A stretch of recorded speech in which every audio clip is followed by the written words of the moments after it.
Good evening, everyone. It is now 6:01 p.m. I would like to call this meeting to order. I would like to call on Mr. Allenson. Can you lead us in the flag salute? Yes, Madam President, thank you very much. Will everyone please stand and join me in the Pledge of Allegiance? Place your right hand over your heart. Ready? Begin. I pledge allegiance to the flag of the United States of America and to the republic for which it stands, one nation under God, indivisible, with liberty and justice for all. Thank you, Mr. Allenson. I would like to see who is present. Vice President Ramirez. I believe he will be joining us a little bit later. Clerk Cabrera. Present. Board Member Magaña. Present. Board Member Uribe. Present. And I'm present as well. May I have a motion to approve the minutes? So moved. Second. Perfect. Thank you. Roll call vote. Vice President Ramirez. Not here yet. So Clerk Cabrera. Aye. Board Member Magaña. Aye. Board Member Uribe. Aye. And an aye for me as well. That motion is carried. At this time, I would like to call on legal counsel. Good evening, President Gutierrez. At this time, we're making the announcement regarding public comment. For members of the public who may wish to provide public comment in real time during tonight's meeting, we direct you to the instructions under item number 7 on tonight's agenda. Please ensure to provide public comment at the designated time for public comment by dialing 323-887-7900 extension 2494 or by clicking the raise hand button on the Zoom application or dial *9 to raise your hand from a phone. If members of the public dial in telephonically and the line is busy or goes straight to voicemail, please hang up and try again. Public speakers may choose but need not identify themselves to the Board of Education. However, if any follow-up may be required, providing contact information is encouraged. Accordingly, members of the public should be prepared to identify themselves, provide contact information, and the agenda matter they wish to address. Further, please recall that the board has the discretion to limit the overall time of public comment to no more than 30 minutes or limit the time per speaker to 1 minute for purposes of efficiency to ensure the district can carry on with its business as agendized. Again, for further directions and information, please refer to item number 7 on tonight's agenda. Thank you, legal counsel. Dr. Yuan, are there any modifications to tonight's agenda? Good evening. Items 6F and 9A11 have been revised. Copies have been provided to the board and copies have been uploaded to the website for the public. Perfect. Thank you so much, Dr. Yuan. Is there a motion to approve the agenda with the modifications as indicated by Dr. Yuan? So moved. Is there a second? Perfect. Thank you. Roll call vote. Vice President Ramirez. Absent. Clerk Cabrera. Aye. Board Member Magaña. Aye. Board Member Uribe. Aye. And an aye for me as well. That motion is carried. At this time, we're going to go on to number 4, recognition, student and school accomplishments. I would like to call on Dr. Yuan. All right, good evening. Before we start, I just want to, in the spirit of communication, just let the public know that I'll be facilitating these two presentations. And if I don't pick up your call right away, just be patient and I'll pick up after my parts. All right, thank you for your patience. So today, let me share my screen with all of you.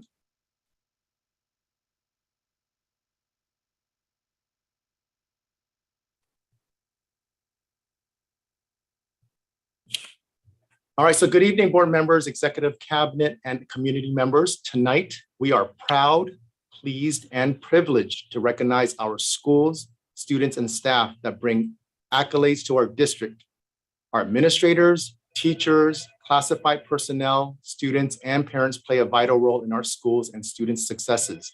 We want to thank them for their hard work and dedication and recognize them for their achievements. First, we would like to recognize our 2022 California Pivotal Practice Program Award winners. The Pivotal Practice Program recognizes some of California's schools that have demonstrated innovation and exceptional work when California required schools to offer distance learning. The Pivotal Practice Award program replaced the California Distinguished Schools program in 2022 due to the pandemic. First, I'd like to introduce the 2022 California Pivotal Practice Award winner, Bella Vista Elementary School. Ms. Jennifer Martinez, principal, will share about their innovative program and introduce 10 team members from her school. So Ms. Martinez. Thank you, Dr. Ewan. Good evening, Madam President Gutierrez, members of the board, Superintendent Scarvana, Executive Cabinet, and audience members. On behalf of Bella Vista Elementary, I'd like to thank you for inviting us this evening to share this great accomplishment. Bella Vista has been awarded the California Pivotal Practice Award for our PTA-sponsored after-school STEAM program called Dragon Juniors. The program began in the 2020-2021 school year with the support of our PTA parents and former principal, Dr. Hardaway. We are in our second year of implementation, and we are looking forward to seeing the program grow. The Dragon Junior program is a true collaborative effort, and I would like to thank parents Adriana Alvarado, Erica Cabrera-Moriyama, along with Marlene Ramirez, who have dedicated their time and their effort to ensuring the success of the program. At this time, I'd like to invite our parent partner, Marlene Ramirez, to share her experience with Dragon Juniors. Is she available, Dr. Ewan? She should be if she's in the panel. Ms. Ramirez, are you available?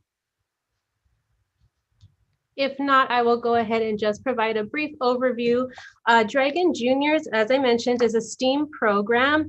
And so our parents are actually facilitating after-school workshops for our students in the areas of art, architecture, as well as engineering and theater. And so, as I mentioned, it's a second year of implementation. Students are doing an absolute wonderful job. They're very engaged. And it's really great to see all of our parents come together, and we're utilizing our parents and their talents to bring these experiences to our students. So we look forward to seeing the program grow, and we are just very excited to bring this opportunity to the students of Bella Vista. Thank you. At this time, I'd like to pass this back over to our board members if they would like to comment. I see Board Member Uribe, go ahead. Hi, Ms. Martinez. I just want to congratulate you. In the short time that you've been there, you've just continued to make Bella Vista shine bright. To our parent leaders, thank you so much. If they're not here, please let them know that I'm extremely grateful for extending their time and just sacrificing that time to truly invest in our students and just allow them to flourish and in fields that our students, which are students of color, have historically been underrepresented in these fields. So I'm super excited to see what you guys are doing and also looking into just expanding this and just visiting. So thank you so much for what you're doing and congratulations. Thank you. Clerk Cabrera, go ahead. Hi, I just want to echo what Board Member Uribe has already shared, and also just add an extra thank you to the parents. As she mentioned, I know they're putting in a lot of extra time and energy. And even just looking at the pictures, I'm very excited to see young women participating in this, because as we know, in terms of women being in these fields, we need more representation. So super excited, felicidades, and thank you for all the hard work, Ms. Martinez. Thank you so much. Board Member Magaña, go ahead. Thank you, Madam President. I also would like to take the time to congratulate you, Ms. Martinez, and Dr. Hardaway before you. You guys are doing an amazing job out there. Thank you to our parents. I also would like to thank our board president for taking the initiative to inviting them to be recognized. So thank you for doing that, because you're doing amazing work out there and we can see it. So thank you, and please keep up the great work. Thank you. I would also like to echo my colleagues' sentiments. Thank you so much, Ms. Martinez, for everything that you're doing at Bella Vista, and for this amazing award, and for just uplifting our Dragon Juniors and succeeding in different programs and different academic. So thank you so much to all the teachers, the parents, the community, any stakeholder that has been involved in this process. Thank you so much for being here, and congratulations for the award. Thank you.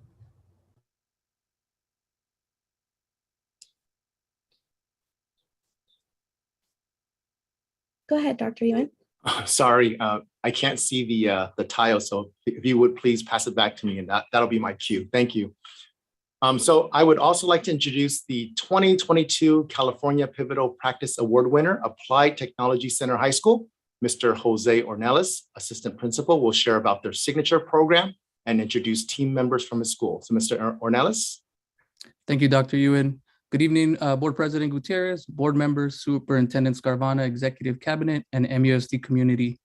It is my honor to be here on behalf of the ATC to recognize two outstanding individuals, staff members, Chef Juan Lopez and CSO Anna Cabral, who during the pandemic and distance learning prepped, prepared, and packaged cooking kits so that students can remain engaged during distance learning, and in many cases delivered to students' homes these kits so that students would be able to participate in cooking demonstrations along with them and stay engaged to our school.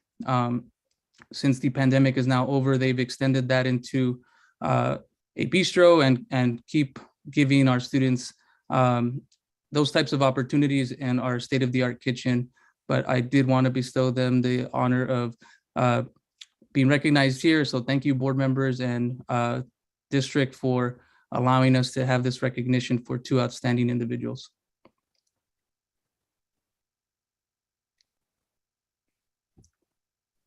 Thank you. Would the board like to share any comments regarding this award for ATC? Go ahead, board member Uribe. I have a question, Dr. Yuan and Mr. Ornelas. Do we, by any chance, have Chef Juan Lopez and CSO Ana Cabral here with us today? They were both invited. I believe Ms. Cabral is in the audience there. I am not sure about Mr. Chef Lopez, excuse me. I see Ms. Cabral in the panelist, so she's here. Well, I would love to invite her just to say a few words, because she is here, and just taking this moment to thank you for your dedication. Thank you for that commitment. Thank you also for sacrificing your time and just helping and serving our students and, allowing them to have some type of normalcy and some type of, peace with having these cooking kits and, just being able to continue with what they were doing previously. So thank you so much. And I would love to hear from her if she's, willing and would like to, also just speak on her behalf.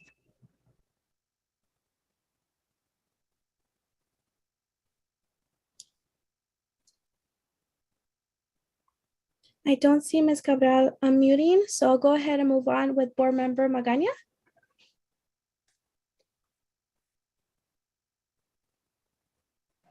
Thank you, Madam President. Mr. Ornelas, congratulations. And also thank you to Mr. Lopez and Ms. Cabral. I mean, this is something that nobody can teach you how to go about going above and beyond for a student. And this is something that is obvious to us that comes from the bottom of your heart. And there is no words to describe how thankful, we truly are to the hard work and dedication that you have for these students. I'm sure it gave them a sense of joy, a sense of peace to know that every week they were going to have something to look forward to, a cooking kit, something that, sometimes we can overlook, makes a big difference in a student's life. So thank you so much for doing what you've done, and congratulations. And I hope that you keep up your hard work and dedication. Thank you. Thank you. I would also like to say a few words to Chef Lopez. I've heard so many great, wonderful things about him. I actually got an opportunity to attend the barbecue, and I've heard great things about Chef Lopez, about how he inspires and just supports the students in the chef pathway. I know that he was a very critical, along with CSO Ms. Ana Cabral, with preparing these cooking kits. And I know that he was doing videos of how to do the meals for the students to replicate the meals. So I think that is amazing for a chef to do something like this for the students, so that way they can learn and cook something, especially during the pandemic. So I do want to say thank you so much to all the staff for the amazing chef pathway. You are inspiring our future chefs and our five-star restaurants in the future. So I think this is amazing. Thank you so much, Mr. Nellis, for being here today, and congratulations on this amazing award. Ms. Ana Cabral, I'm not sure if you wanted to say something. I know you're here. I see you unmuting. Yes, can you hear me? Yes, I can hear you. Go ahead. So yes, it was a great experience. Chef Lopez executed this. We just kind of brainstormed and how we're going to get food kits to those students who couldn't travel to the ATC. It was amazing. He introduced a lot of vegetables to these food kits, which was amazing. You know, whoever eats cauliflower steaks, you know, and whoever makes chimichurri sauce. And so it was amazing working with him. I learned a lot, and it was a pleasure working with Chef Lopez, and I enjoyed it. The students look forward to seeing me on Friday. I would deliver at Bell Gardens Intermediate for those students who couldn't get across town. So it was amazing. It was an amazing ride, and it was great. So I enjoyed the chef pathway. Thank you. Thank you so much, Ms. Cabral, for everything that you've done as well. Thank you. You're welcome. Thank you. And I believe that's all my colleagues. Okay, I'll turn it back to you, Dr. Yuen. Thank you. Our next recognition is for the Montebello Rotary George R. Hensel Ethics Essay Contest. High school students across the district submitted essays that express their views about a thought-provoking topic. We are excited to announce that the top 3 essays belonged to ATC students. Here to share a little more about the contest is Mr. Jose Ornelas, Assistant Principal of the ATC. Hi, good evening once again, and thank you for the opportunity to recognize our students who took part in this ethics essay contest. They were recognized last week at a luncheon at Quiet Canyon, where they were able to invite their parents and actually read their award-winning essays. There we have pictured Giselle Melgoza and Ricky Diaz. Fortunately, Joseph Osorio was not able to attend, but it was a great luncheon and gave the opportunity for those students to read their essays and just show their great talents and their writing skills and their delivery during this luncheon. So I'm very proud to be able to recognize those students once again tonight. And it's just a tribute to all the great work and all the great things that are going on at the ATC. So thank you for the opportunity to highlight all the great things going on at our wonderful school.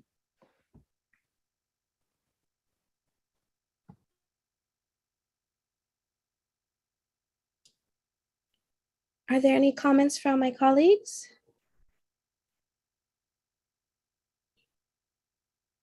Okay, hearing none. I did have the great honor. Thank you to the Montebello Rotary for the invitation you extended. Now, I also want to congratulate Giselle, Ricky, and Joseph. I did get a chance to listen to Ricky and Giselle's essays. I just wanted to mention to Giselle, thank you so much for what you did for your friend. Her essay was inspiring. She just showed that she is a great friend and she supports the mental well-being of her friend and just being there.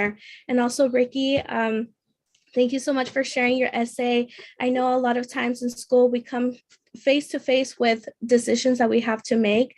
And his essay was also inspiring. So I see why they won these awards, because they were really great essays. So thank you so much to Giselle and Ricky and Joseph for being great writers and for expressing and having the courage to even share the essay. It's not easy to speak in front of a crowd. So thank you so much for the award winners. And thank you so much, Mr. Nellis, for being here again.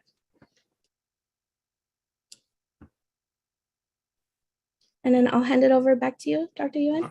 Thank you. Moving on, we have a team composed of members from Sure High School and Vail High School compete in the Skills USA California competition. Our students were able to showcase their talents in the area of electronics and win medals. I do want to give the board a heads up that in the consent agenda today, we are asking the board to approve a student overnight and out-of-state field trip to Atlanta, Georgia, where our students will be competing at the national level. Our Skills USA team will be advancing to the nationals, and here to share some information about the competition is Mr. Larry McKiernan, principal of Sure High School. Good evening, Board President Gutierrez, Montebello School Board members, Superintendent Sparna, and Executive Cabinet, and our wonderful Montebello Unified School District community. So this competition is about within our CTE pathway that we have for engineering and design. And all these students are just wonderful students who have won at the regional level. They won at the state level, and that now because they're going to be going to the national level also in Atlanta, Georgia.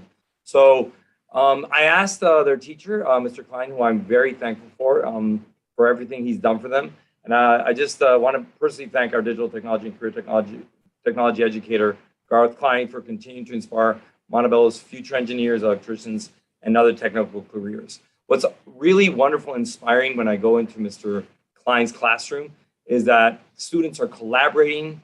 They're always working on problems together. And it's just an inspirational, atmosphere in there. The 5 students who we're honoring embody our Sure's values of being very supportive. They're always very team-centered. They're very courageous. They take on problems. They work on them collaboratively and figure out ways to solve that problem. And they're incredibly hardworking. When I asked Mr. Klein about what these students were like, they're all academically inclined. They're all very driven, very determined, and they're all very collaborative. So consistently, when you go in, so I was able to step in and talk to them right before our meeting today. And they, once again, they were on break and they're still collaborating together. So what's happening in this classroom, what's happening with these students is that they're learning together and they're growing together. Skills USA is fortunately a competition that Sure High School has participated in for a few years. And Sure High School has been successful under the support of Mr. Klein, and with these 5 students who will be going to Atlanta, Georgia.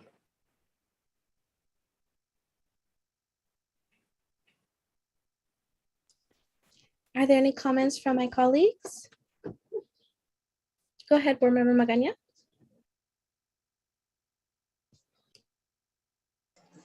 Well, congratulations to all of you. Congratulations to Mr. Klein. Mr. Klein has been there for quite a while. I remember he was there when I was in high school, and the students have always said great things about him. So congratulations, Mr. Klein, for having that drive to want to teach our future leaders. So thank you so much for that. To all of the students that participated, I personally got to meet you all and have short conversations, and it's quite inspiring to hear how motivated you are, how intelligent you are. You all know things that are just amazing. I think there's things that I've never even thought about that you guys are just amazing. You will be, I'm excited to see what the future holds for you all. I'm sure that our next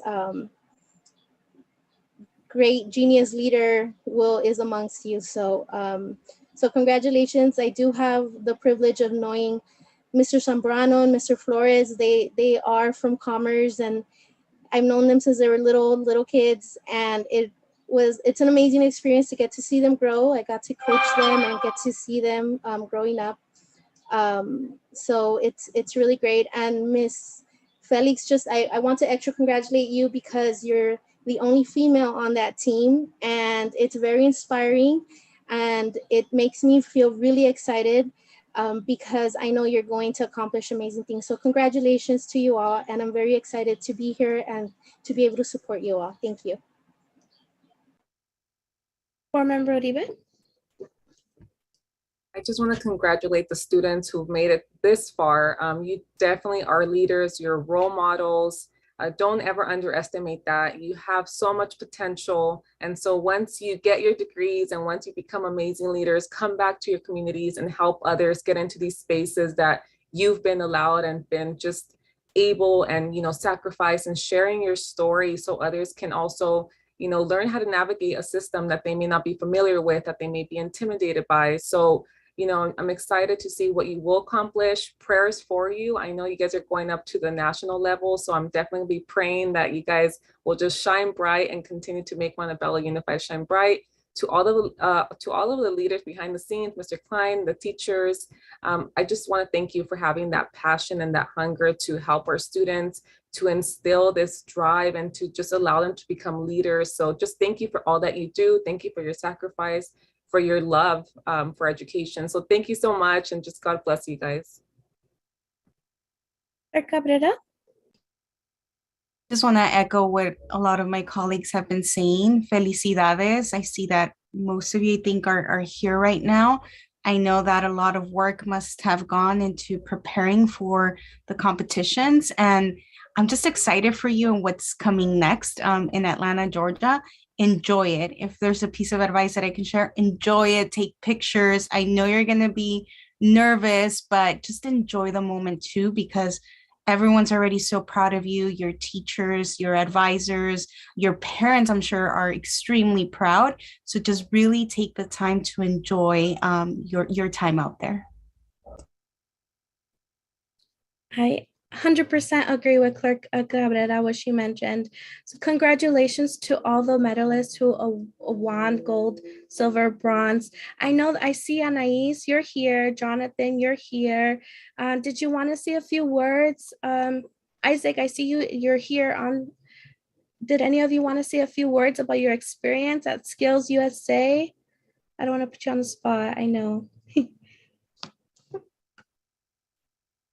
I would just like to say something. Yeah, of course. Go ahead, Anais. Go ahead.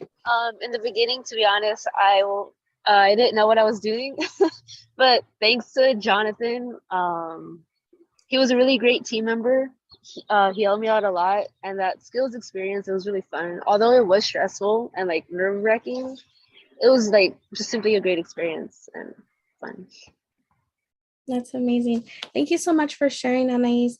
And I know that it was one of your peers' birthday the other day, correct? Was it Joshua?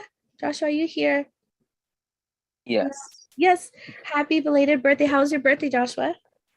it was pretty fun. Awesome.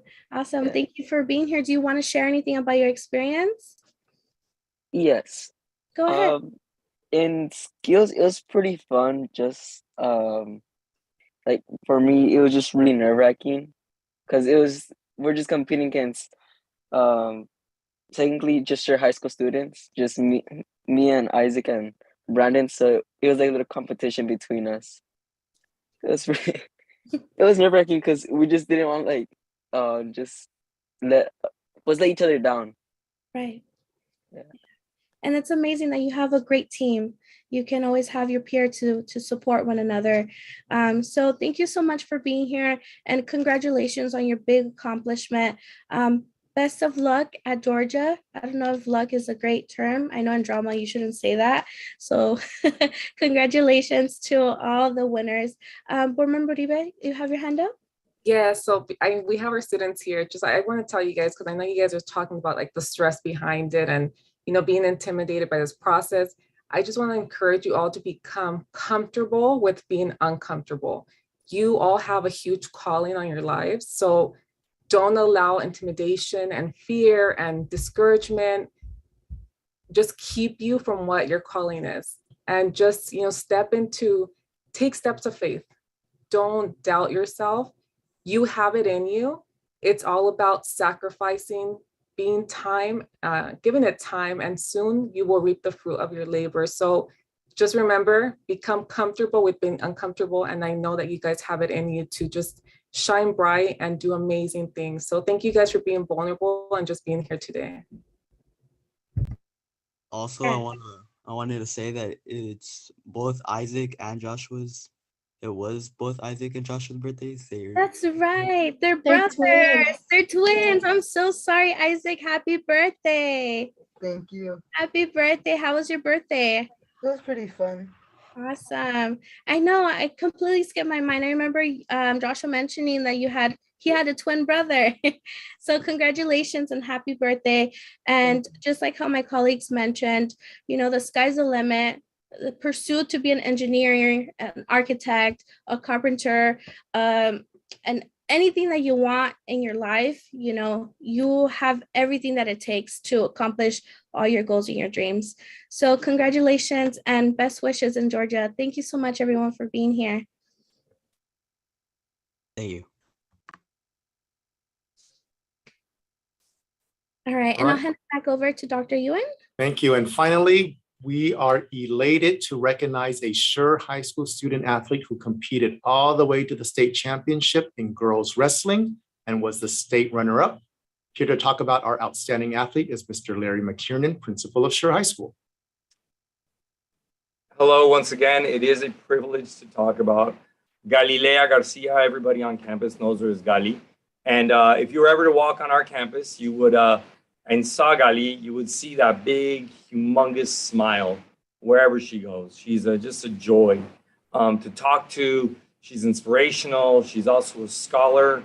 She has above a 3.5 GPA. There's many great things about Gali. As it says there, she was the Almont League champion. She was the Southern Section champion, the state runner-up. And the other thing is that because of who she is and the way she is on campus, the entire community came out to support her and to help her fly out to Virginia and to help her just come together and really have her be able to share in her skills. Last time I talked to her, she's just really, this is what she loves. Wrestling is what she loves. She wants to take this to the next level. Even though she could get into many local schools, she wants to go to the school that will help her be the best wrestler she can be. She's in this moment where that's who she is, being the best version of who she can be. Can you go to the next slide, Dr. Ewan? Thank you. So I talked to her, like, why is wrestling so important? And I just love her two quotes. Realize that you don't have limits. So the things that our board members are talking about today are right in line with what Gali believes in and who she is. And I love that she realizes that wrestling, yes, it's obviously physically arduous and it's difficult, but it's mental. And she's always thinking about things. So the way she carries herself in wrestling is obviously taking it to a whole new level to be successful.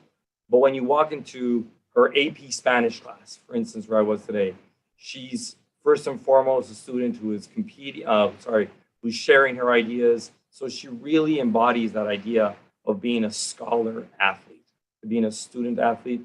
And it is an absolute joy and an absolute privilege to be able to share about Gali, because she really, I would say that she really helped bring this uplifting spirit to Sure High School this year.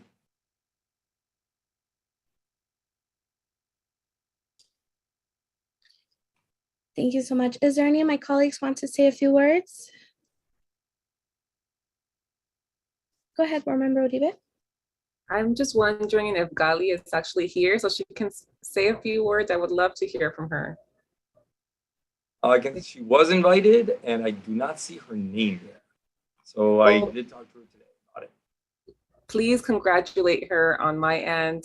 She is definitely an inspiration to many students as well to myself. So, what she's accomplished is huge, and it's a huge blessing, not only for herself, but for her community, for her family, for her school, for the district. So please congratulate her on my end. Board Member Magaña.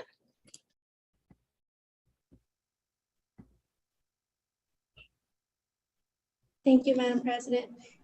Congratulations to Ms. Galilea. What an amazing accomplishment. And it is amazing to see a young female participate in a historically predominantly male sport. I know that it can be quite challenging. Sometimes it can be discouraging even, but it is amazing to see someone persevere, and she's very right, mentally contact sports will teach you something different than anything else. You know, that mentally you're a lot stronger than you are physically. Sometimes when you're ready to give up, your mind and your spirit, your heart will push you forward. So it is amazing to see a young woman such as herself, you know, stand there with that medal and be so proud with that huge smile on her face. So I wish you, Galilea, nothing but the best. I'm sure you will continue to make us proud. So congratulations to you, to your coaches, to your parents, and to the entire team that I'm sure is supporting you. So thank you. Thank you for representing us. Thank you. Board member, do I see your hand up? Did you have other comments? No, okay. No, it was just an accident. And then I also wanted to echo Mr. McKernan's words when he says that the whole community came to celebrate Galilea. And it's true. You had Oilers, you had Lancers, you had everyone celebrating her big success and cheering her on. You had everybody sharing her story on social media. So it's so true. We were all rooting for her, celebrating her, and that's what it was amazing. We got the whole community to celebrate her big success. So I just want to say congratulations on this big accomplishment. It's amazing that what wrestling can do to a student, to teach them that now she feels like she's stronger mentally and physically. So congratulations. Question, Mr. McKernan, do you know what her future plans are after high school? So she is so completely enmeshed right now in wrestling that she wants to just focus on wrestling. So what she was talking about was she wants to, for instance, possibly move to Iowa because Iowa has the best wrestling team. So that's what she was thinking. She also is thinking of going through ELAC. They're starting a program. One of the things that when I spoke to her, this is about 2 or 3 weeks ago, actually, she was saying that it's wonderful to be also have parents who are so supportive of her dream. So this is her dream, and this is what she loves to do. And maybe she'll do something later on in life, but this is where she's at right now, and she just wants to take it as far as she can. And she has parents and a community that really kind of know that and are just inspired by what she's doing right now. I want to let her do what she loves right now. Absolutely. So beyond that, I haven't heard maybe kinesiology, but she was just very focused on what she's with right now. Perfect. I love that. She's following her passion. I love it. Well, thank you so much, Ms. McKernan. Thank you. I'll send it over back to you, Dr. Yuen. All right, and this concludes our recognition presentation, and congratulations, everyone.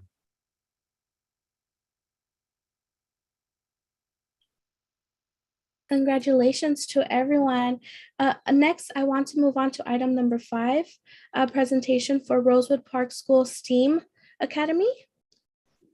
Yes, thank you. So our Board of Education and Superintendent have been talking about ways to highlight the strengths of our schools and develop programs that will excel our students to become college and career ready. We have charged our school administrators to think about rebranding their schools and focusing on current signature programs that they can enhance and feature to the community. Not too long ago, the board approved the transition of La Merced Elementary School into a school-wide dual immersion academy. Now we have another school following this innovative path in transforming itself into a STEAM academy. I would like to introduce Mrs. Gladys Garcia, principal at Rosewood Park School, Mrs. Kimberly Lazaro, assistant principal at Rosewood Park School, and Dr. Maricela Valadez, teacher on special assignment at Rosewood Park School. They will be sharing their purpose in converting their school into a STEAM academy, data about college and careers, some thoughts from educational partners, and a timeline for their transition into a STEAM academy with the board. So I'll hand it over to Ms. Garcia. Thank you, Dr. Yuen. Good evening, Board President Gutierrez, board members, Superintendent Scrivana. Superintendent Scrivana, Executive Cabinet, and community members. I am ecstatic to be with all of you this evening to present our vision for Rosewood Park School STEAM Academy. My name is Gladys Garcia, and I am the proud principal of Rosewood Park School. Presenting with me tonight are Mrs. Lázaro, our assistant principal, and Dr. Valadez, our teacher on special assignment. Next slide. We begin our presentation this evening with a definition of STEAM education. STEAM education is an approach to learning and teaching that integrates the 5 disciplines of science, technology, engineering, art, and mathematics. Next slide. The underlining philosophy of STEAM education is such that teachers serve as facilitators of learning, supporting and guiding students to be critical thinkers, problem solvers, and collaborators. As facilitators, teachers engage students in high interest, hands-on learning. They teach perseverance through the scientific process of trial and error, and encourage students to explore their creativity to find multiple ways to solve problems and connect their learning across the curriculum. Next slide. STEAM education helps students understand the concept of sequencing, which helps to develop both literacy and scientific inquiry skills. It helps them use and apply their understanding of integrated disciplines to real-world applications that helps them connect to careers such as the film industry, as exemplified by this picture, highlighting our Cinema Youth Project students in action. Next slide. To further understand STEAM education, let's review what STEAM education is not. It is not something that is added on after the learning takes place. STEAM is not an isolated art or craft project. STEAM is not only for high achieving students, but for all learners. And STEAM is not built upon teacher demonstrations or step-by-step directions that produce identical student outcomes, but rather STEAM education empowers our students to think outside the box and gives them the agency to guide their own learning. I will now hand off the presentation to our teacher on special assignment, Dr. Valadez, whose doctoral dissertation focused on STEAM education for underserved populations. Thank you, Mrs. Garcia. It is my honor and privilege as a proud product of Rosewood Park School to explain why a STEAM Academy will further our shared vision for the next generation of student learning at Rosewood Park School. First and foremost, when we think about why we want to become a STEAM Academy, our main focus is to prepare students for college and career so they can have access to the opportunities that careers in STEM fields offer. According to the US Department of Education, 20% of all careers require extensive knowledge in at least one STEM field. It is also predicted that by 2030, there will be a 10.5% increase in STEM-related occupations. Next slide, please.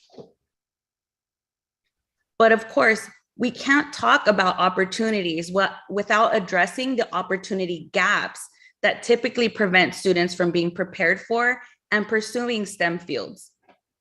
We know that people of color and girls are traditionally underrepresented in STEM fields.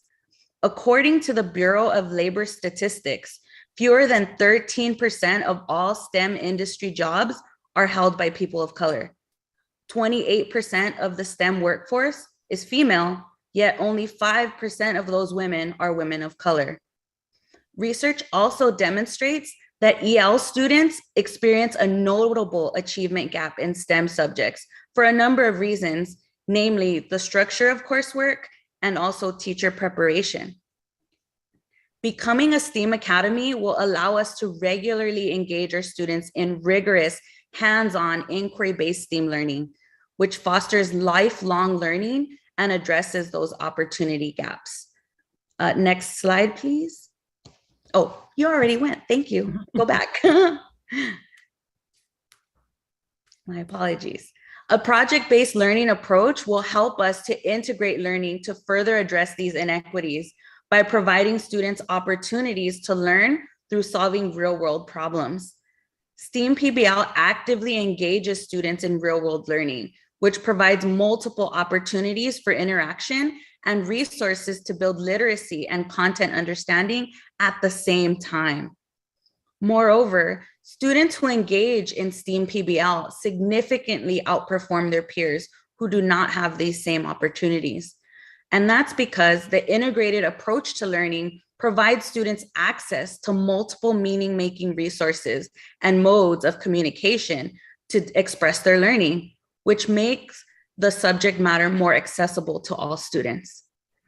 Now, I'd like to pass the mic to our assistant principal, Mrs. Lázaro, who will share all the ways we currently implement STEAM at RPS. Thank you. Thank you, Dr. Valadez. I'm so excited to be part of the amazing team at Rosewood Park School. Many of our students are already engaged and participating in STEAM projects. We have pictured here our girls who code in grades 2nd through 5th grade. We also have our Lego robotics program for 1st through 3rd and 5th and 6th, where our students build their own robots and program them. Last summer, we had a week-long professional learning on project-based learning, where our general education and special education teachers collaborated to create grade-level projects for all of our students to work on together. We have the after-school STEAM program, which is in collaboration with Garner Holt Animatronics for our intermediate school students. Today, they did clay face sculpting, and in the future, they're going to design and build a pneumatic crane. We also have our Saturday All STEAM Academies for grades 1st through 8th grade. This is support for our At Promise students where they come in for STEAM enrichment. We also have the CalArts program in our grades 3rd through 5th and 6th through 8th. Our students enjoyed expressing themselves through dance, theater, animation, and African drumming. Next slide. Science is happening at Rosewood Park School. Our students navigate hands-on science explorations, working together to solve problems. Students also develop their critical thinking skills through their investigations. And here are just a few pictures of our students doing that hands-on learning and really developing those critical thinking skills. Next slide. For technology, we've included a quote from the National Science Education Standards. The goal of technology is to make modifications in the world to meet human needs. This is what we are aiming for at Rosewood Park School when our students are using virtual reality. They're transported into another world. They love exploring through our different field trips and explorations using the VR. Next slide. Our students at Rosewood Park School also use the engineering design process. Our students start by asking questions, trying to solve real-world problems. They create and test, revise, and design. The process is ongoing to improve. These pictures show our students using the engineering process to create carnival games and musical instruments at our Saturday All STEAM Academy. Next slide. The A in art is how we go from STEM to STEAM. Our students collaborate through the arts with hands-on learning and apply this to the real world. The integration of the arts is so important with visual, design, music, performances, and foreign language. We offer Spanish to our intermediate students for foreign language, and we've shown some pictures to the right on this slide, a Dia de las Madres art project with watercolor, and the bottom picture shows our students doing ballet through CalArts on a Saturday in our cafeteria. In mathematics, our students use their math skills for computation, for graphing, measurement, geometry, problem solving, and probability, as shown in the pictures. Our 3rd graders even took on the task to measure our field with tape measures and yardsticks. Next slide. I will now pass it back to Mrs. Garcia to conclude our presentation. Thank you, Mrs. Lázaro, for highlighting all the STEAM activities we've implemented so far. As we see our school's vision come to fruition, we plan on adding an outdoor makerspace that will encourage tinkering, play, and open-ended exploration, 3D printing, laser cutting, drones, coding school-wide, hydroponic farming, and expanding our augmented reality offerings, and developing an enhanced STEAM lab, and much more. Next slide. Now we would like to share some videos from our educational partners, which captures their support and enthusiasm for Rosewood Park School's STEAM Academy. Dr. Yun? All right, let me put them on. Give me a second.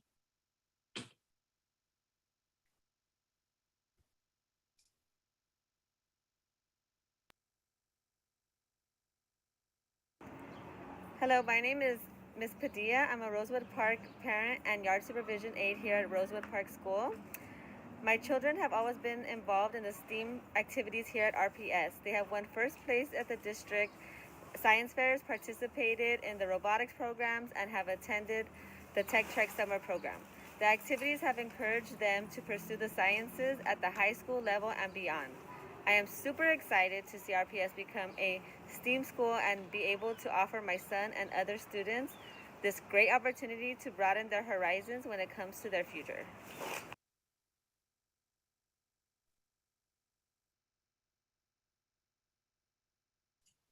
I believe we have some additional videos, yes. Hi everybody, my name is Mr. Rico and I am a second grade teacher here at Rosewood Park. I feel like all the teachers here that we are a great school to be a STEAM academy. We are already on our way. We have some computer science from first grade to fifth grade. We have our kids doing robotics from third to fifth grade, from sixth grade to eighth grade. We have a science fair, we have open house STEAM. Everything is just rolling at the school with science. We are 2 steps away from getting there.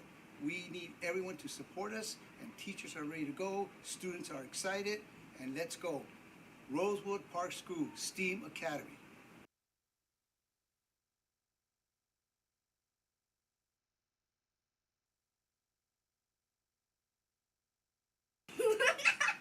Hey girls who code, you having fun? Yes. So why should Rosewood Park become a STEAM school? So we can do activities and code more. Awesome. So other kids can learn how to program. We can prepare for our college applications. STEAM makes us smarter. Awesome.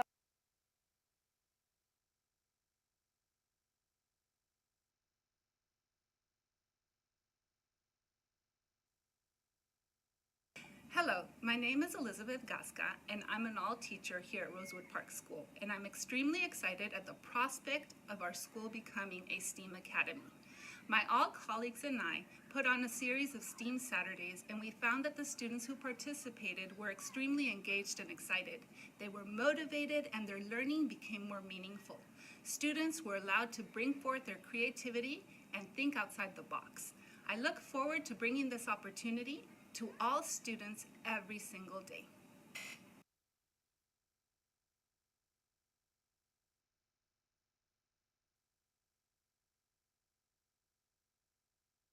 Hello, my name is Janice and I'm a secretary at Rosewood Park School. From a classified staff perspective, I believe that Rosewood Park School is a perfect location for a STEAM academy. Our school site is a K-8 where we can establish the foundation for STEAM learning at the elementary level and then guide our students through the 8 years to become problem solvers, innovators, and critical thinkers. These students will be ready for high school, college, and truly become lifelong learners. The Montebello Unified School District has a great opportunity to launch the new way of learning, and Rosewood Park School staff will bring that vision to fruition. Thank you.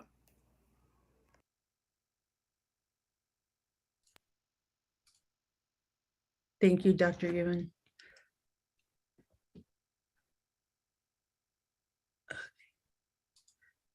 Thank you. Here, we would like to share our implementation timeline. We will continue to provide professional learning opportunities to our staff on how to best implement STEAM learning and integration, refine our PBL projects, and visit STEAM demonstration schools. More specifically, in August, we will hold various town hall meetings with our educational partners to seek input and establish goals for Rosewood Park School STEAM Academy.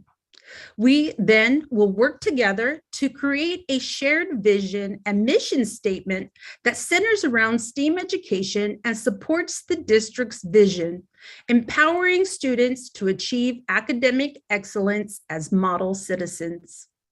In the spring, we look forward to refining our PBL projects for exhibition and hosting monthly family STEAM nights, as well as begin the rebranding of our school.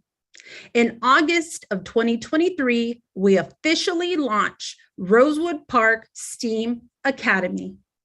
In conclusion, I would like to thank all of our staff members who are here tonight showing their support. Thank you to Superintendent Scarvana, who on a hot summer day took the time to listen to me regarding the vision I had for our school. And also, I would like to thank our school board for all your support and allocation of resources to create our district's first STEAM Academy. Thank you.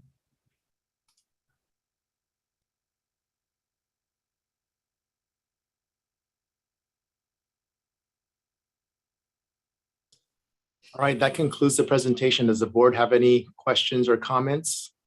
Thank you, Dr. Yuen. I do see Board Member Magaña. Go ahead.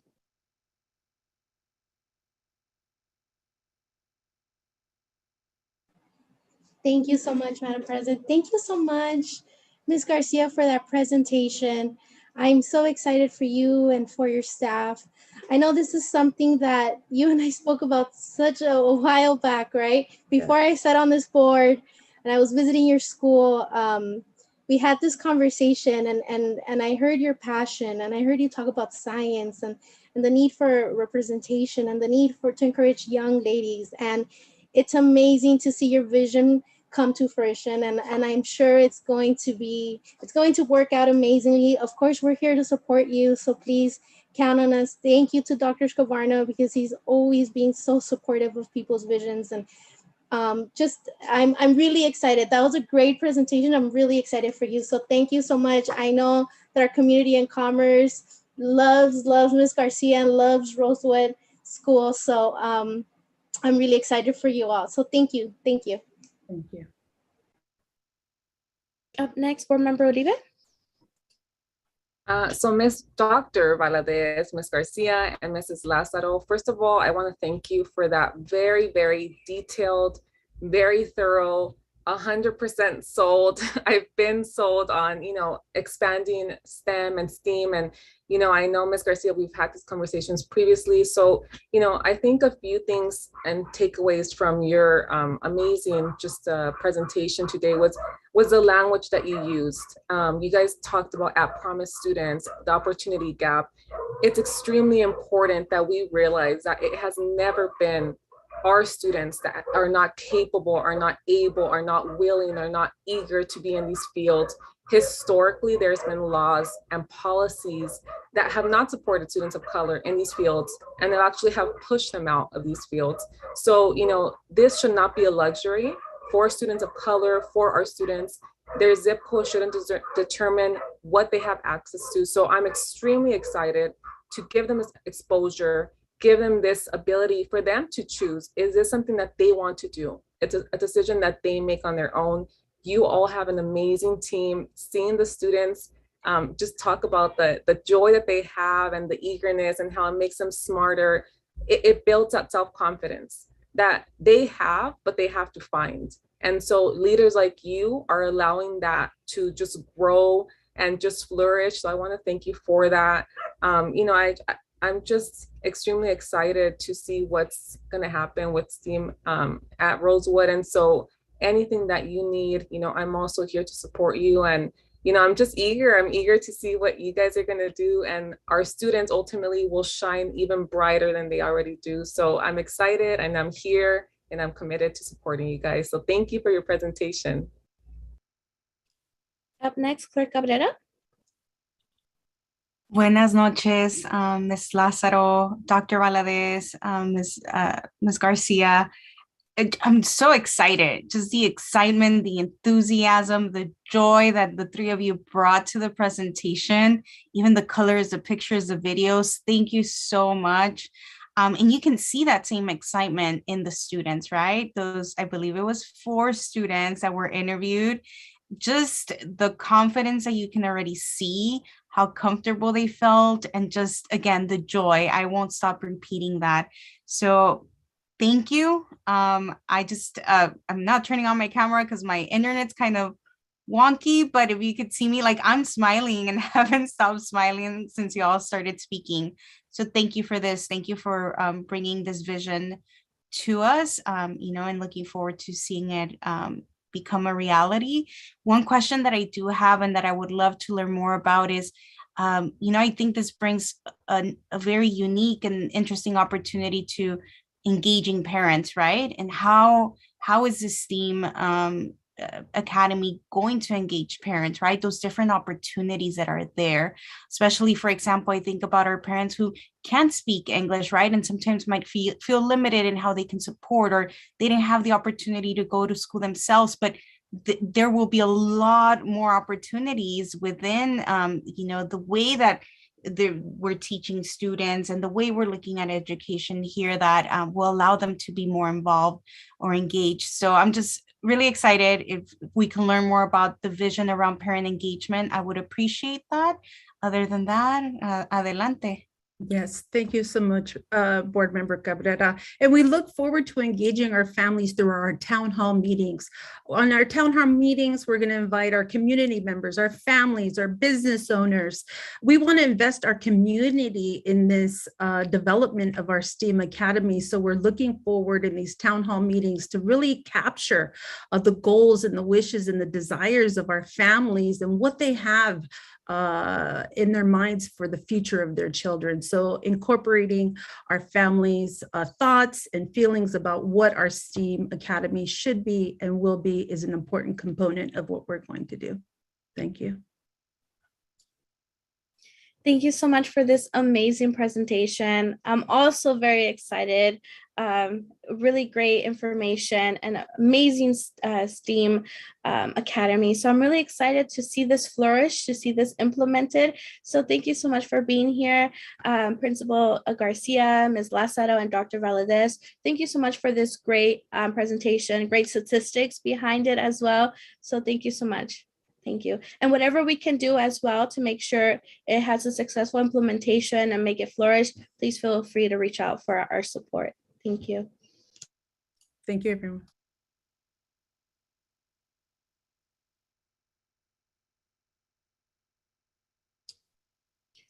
All right, up next, we'll move on to item number 6, Los Angeles County Office of Education, legal comments. I would like to call on Mr. McGuire. Well, members of the board and admin team, it's nice to be back with you after being a month away. So I enjoyed my time away, and I hope you enjoyed it. And I hope you didn't enjoy me not being there. But with that, I want to congratulate you on 2 great presentations. Those were fun and exciting things moving on. Also, the great work that Superintendent Scarvana are doing and Mr. Ellingson in filling all of the positions within the administrative division and business division. And so the last piece is the Director of Fiscal Services, which is moving forward and will be filled shortly. And with that, Mr. Ellingson's team will be built out and really looking forward to the great work that's going to be provided by your Business Services Department. So congratulations. That's it for me. Thank you, Mr. McGuire. Up next, we'll move on to item number 7, public comment. I would like, Dr. Yuan, do we have any? No, actually, legal counsel, do we have any written public comments? Good evening, President Gutierrez. And yes, before I commence, just for the record, Vice President Ramirez has joined the meeting at about 7:02 p.m. this evening. So he is present and participating in this meeting. We do have one written public comment. The subject matter is Family Wellness Program. Dear board members, please consider the following. A 7-year-old girl is crying in a state of panic outside her classroom. A boy in 3rd grade makes himself sick every day so that his mother will pick him up from school. A 10-year-old girl is showing signs of anxiety and depression due to family issues. An 8-year-old boy with special needs is threatening to hurt others with a weapon. A 9-year-old boy has aggressively put his hands on other students and has used choke holds more than once. Many students have lost loved ones to COVID-19. Countless other students have demonstrated behavior related to emotional distress.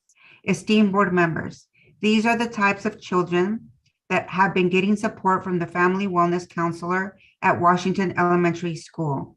I sincerely hope that you will do your best to continue the family wellness program in Montebello Unified School District. We all know that if the mental health of a child is suffering, all other aspects will be in jeopardy. The brain cannot function effectively when the emotional self is in pain. Thank you for your time and for the wonderful work you do for our school district. Sincerely, Dr. Cesar Gallegos, school psychologist at Washington Elementary School. That concludes the written public comments. Dr. Ewan, do we have any public comment in real time or telephonically? Yes, we have two who called in before, so we'll start with that and then we'll check the participation panel. So give me a moment.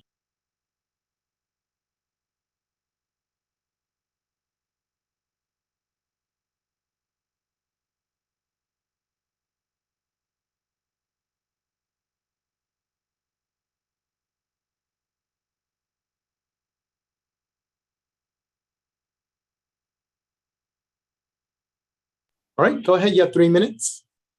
Thank you.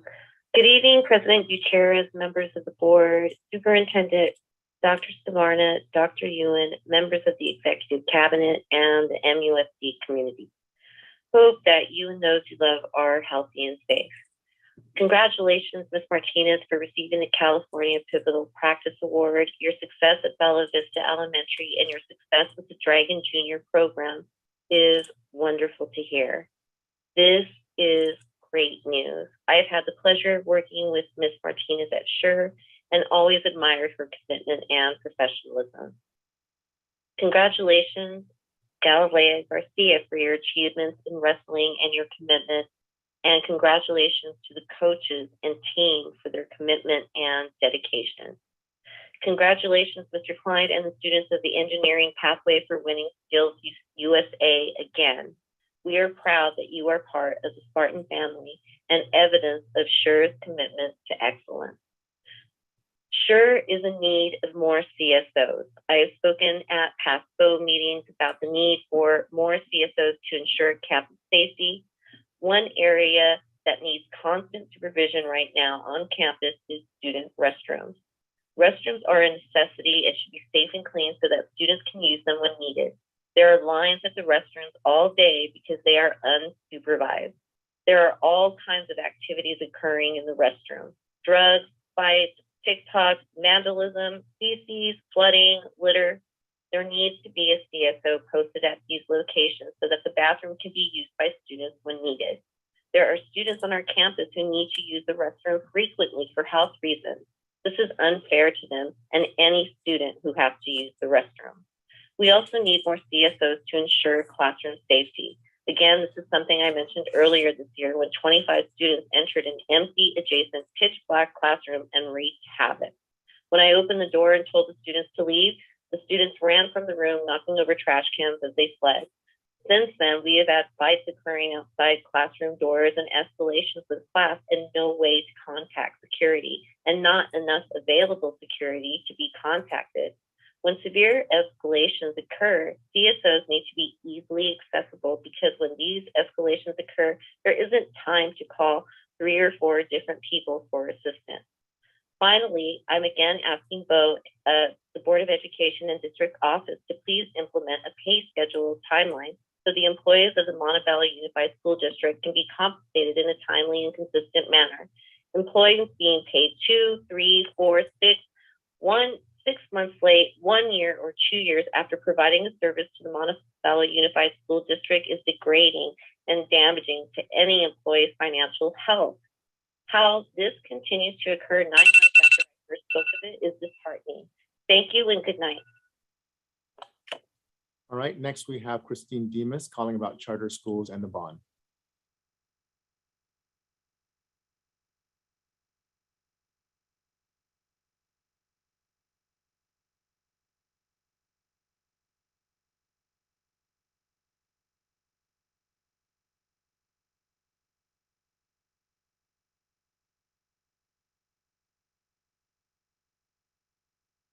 Which one? Okay, go ahead. You have 3 minutes.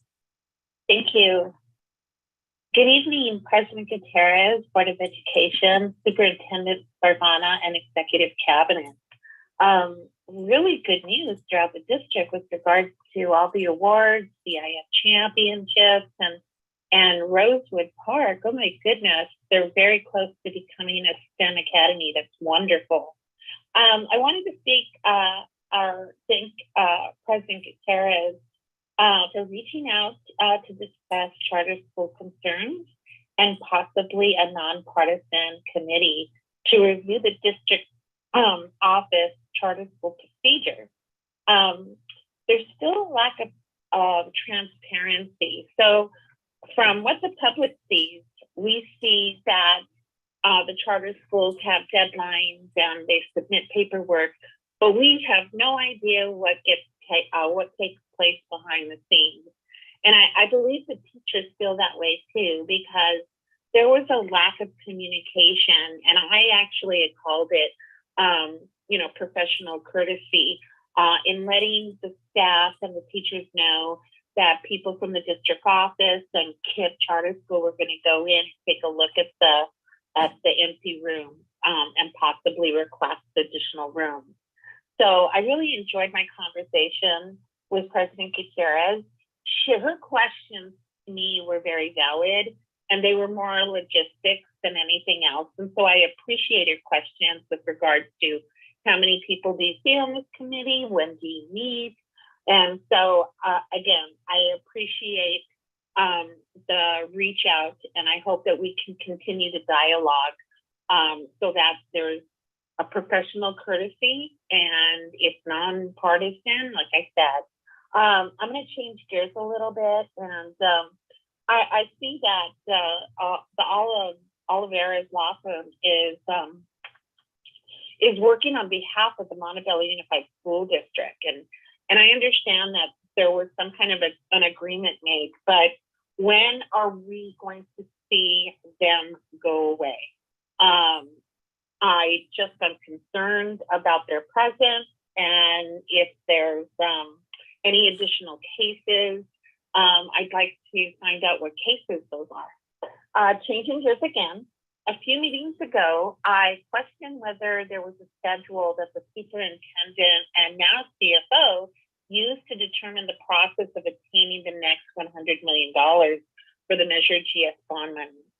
I'm excited that there's movement in this area, and I'm simply just being cautious.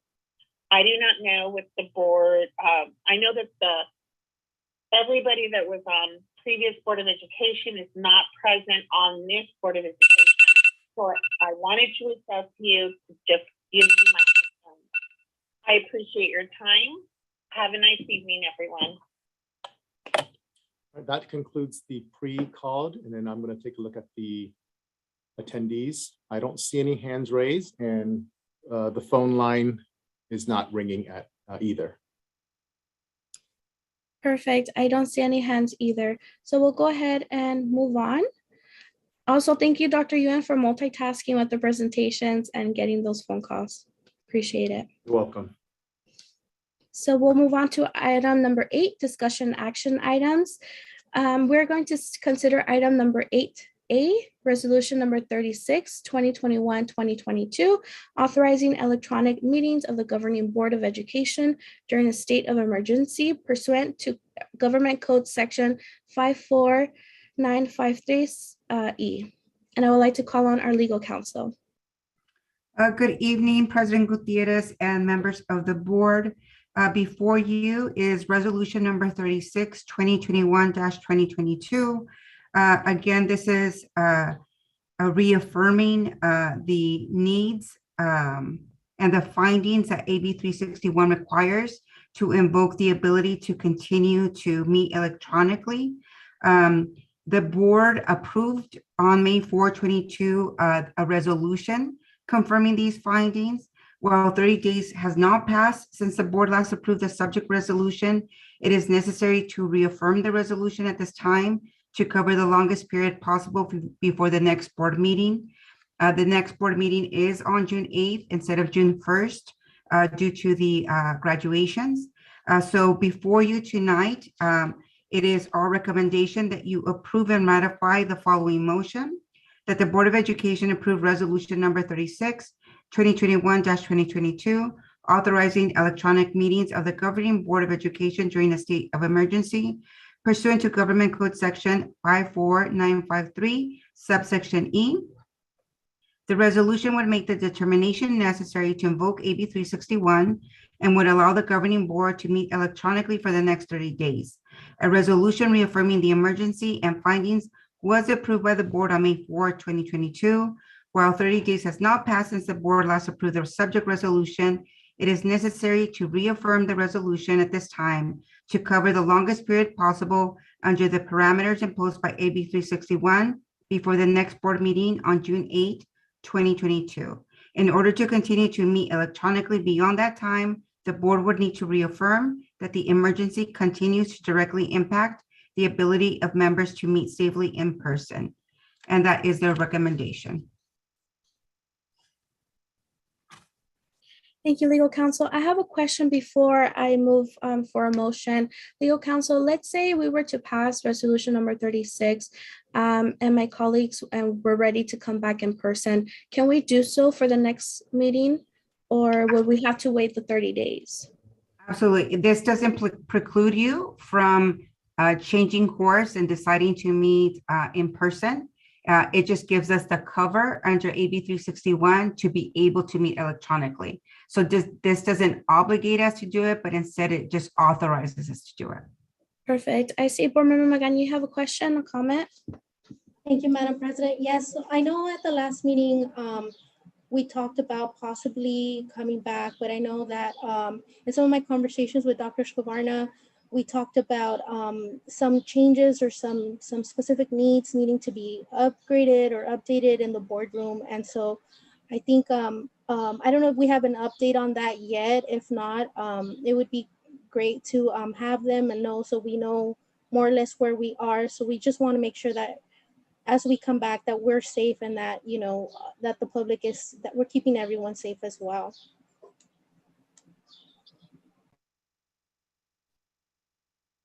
Yes, thank you, Board Member Magana. Is there any update, legal counsel or Dr. Scovarna?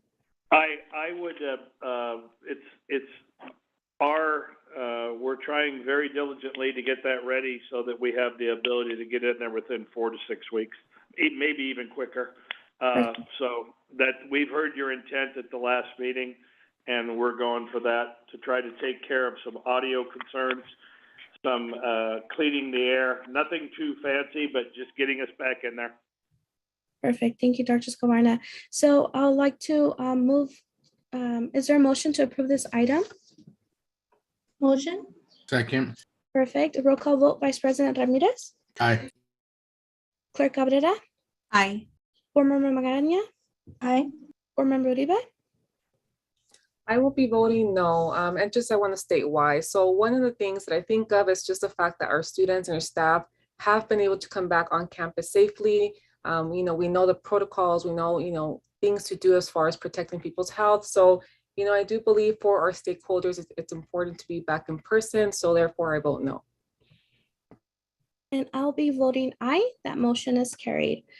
At this time, we are going to consider item 8B, approval resolution number 37, 2021-2022 of the Board of Education of the Montebello Unified School District, amending resolution number 25, 2021-2022, clarifying the saving threshold relating to the sale and issuance of additional general obligation, refunding bonds in accordance with said resolution number 25, 2021-2022.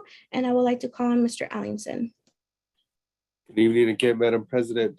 Members of the board, executive cabinet, our superintendent, co-workers, and our community. Tonight we have Mr. Jason Chung here from Field and Rollap and Associates to go over this item before we make a recommendation. Mr. Chung. Thank you, Mr. Ellingson, and good evening, board members. This resolution number 37 is a follow-up resolution which clarifies a previous action item the board approved on its March 16th meeting to authorize refinancing bonds. And just like the March 16th resolution, approving this tonight gives the district the ability to move forward with a bond refinancing. It is not a requirement to sell bonds. It just gives the district flexibility to provide taxpayer savings if interest rates are supportive. And so the amendment is noted in the minimum savings threshold of the section of the resolution. And initially it stated that at a minimum, present value savings must be at least 3% of the amount of new refunding bonds.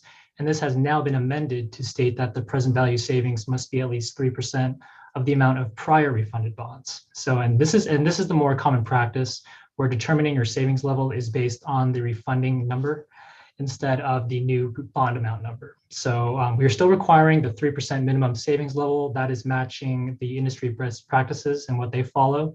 The only change is just to determine savings level based on the amount of bonds we are refinancing and not replacing with. And again, this is the more common approach used in municipal finance. And so that's all I have, but happy to address any questions from the board. Thank you. Are there any questions? Perfect. So we're going to be saving our taxpayers some money, right? If interest rates do cooperate with us currently. Perfect. All right. I don't hear any other questions. Mr. Ellington, can we? Thank you. Yes, tonight I recommend the adoption of the following motion that the Board of Education approves resolution number 37, 2021-2022, amending resolution number 25, 2021-2022, clarifying the savings threshold related to the sale and issuance of additional general obligation refunding bonds in accordance with the said resolution number 25, 2021-2022. Thank you so much. Is there a motion to approve this item? Motion.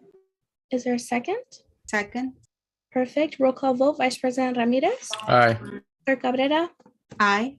Board Member Magaña. Aye. Board Member Uribe. Aye. And an aye for me as well. That motion is carried. At this time, we're going to consider item 8C, resolution number 38, 2021-2022 of the Board of Education of Montebello Unified School District, authorizing the sale and issuance of not to exceed $1 million aggregate principal amount of bonds by negotiated sale, prescribing the terms of the sale, approving the form of the authorizing execution and delivery of a bond purchase agreement and a continuing disclosure certificate, approving the form of an official statement for the bonds and authorizing related actions. I would like to call on Mr. Ellington. Thank you again, Madam President. And tonight, again, we have Mr. Jason Chung to describe this item. Yes, and good evening again. This resolution number 38 authorizes the district to enter into a sale of its second series of Measure GS bonds in the maximum amount of 100 million. And Measure GS, as you recall, was passed in 2016 for a total of 300 million, and only 100 million has been issued so far a few years ago. So should the board approve tonight, we would look to enter the market and price these bonds in the late June or early July timeframe. And after that sale, we would still have that final 100 million of bonds remaining to be sold a few years later down the road. In this resolution, it is expected the bonds will be sold with current interest bonds. We don't anticipate using capital appreciation bonds. So principal and interest will be paid off as quickly as possible for the benefit of your taxpayers. We've also structured the bond sale so that the Measure GS tax rate will not exceed the $60 per 100,000 of assessed value limit during any point of the payment of these bonds. And finally, the resolution also limits the fee the underwriter receives to under $2 a bond. And as your fiduciary municipal advisor, we can confirm that this is an extremely competitive fee compared to other comparable transactions in the marketplace. So again, thank you for your time this evening and happy to address any questions from the board on this item. Madam President, this is Mark Scavarna. Can I add something to that presentation? Yes, of course. Go ahead. I would never recommend to this district a capital appreciation bond, and our folks that put this together are well aware of my feelings about those. I do not believe they're a good investment for our taxpayers. In 2016 and 17, when I was a fiscal advisor for the LA County Office of Ed, I actually stopped the bond sale along with the LA County tax assessor because I did not believe the fees and the structure of the bond were acceptable to this district. I believe that the district has done an incredible amount of due diligence with its work with the Securities and Exchange Commission, and I know our fiscal folks would agree that we've met all the requirements that the SEC spelled out to us for a transaction. So I'm very comfortable with this process for the district, and there should be no issues on this that would cause anything besides people to look at it with a magnifying glass and saying, this is structured incredibly well. Thank you. Thank you, Dr. Scavarna. Vice President Ramirez? Hey, Jason, I have a quick question. You mentioned that there's still another 100 million for down the road. Is that common practice to split it up into different years down the line? Yes, that's very common practice. Typically, you see for a district of your size, which is considered large, to issue the full authorization in as many as 3 to 4 different bond series. And this also allows your assessed value to grow along with your bond sale. Typically, districts cannot issue the full authorization at one time because your assessed value cannot support it without exceeding your Proposition 39 tax rates. So yes, it is very common. Cool. Thank you. Board Member Uribe? Yes, I have a question, Mr. Chung. So this is not my field of expertise. So I'm just wondering, given the post-pandemic and the economic consequences that we have, what do you see as far as like a time frame for once we put price of bonds as far as like selling them, and what does the market look like? I'm just wondering. Right. So if we were to approve the resolution tonight, we would be able to enter them into the market in about a month's time or early July timeframe. Interest rates have definitely been rising over the past few months. They are still considered low by historical standards. We've had a tough combination, runaway inflation, tension in Ukraine, Fed interest rate policy, moving their interest rates higher, and a pretty volatile stock market. This has all contributed to a rising interest rate environment. Still, when you look at the borrowing rate for a perfect AAA rated 30-year bond, it's at 3.37% right now. And so if you look at the home mortgage side, even for borrowers with a strong credit score, 30-year mortgage rates are well above 5% now. So for the municipal bond side, it's still by historically low, very competitive. Every issuer, so while current interest rates have elevated from the beginning of the year, they are still considered to be very attractive on a historical level. We believe it's in the best interest for the district to lock in rates as soon as reasonably possible before they can potentially move higher later in the year. And Board Member Uribe, this is Mark. I actually believe the more volatile the market gets with the stock market and other financials, that people run to the bond market.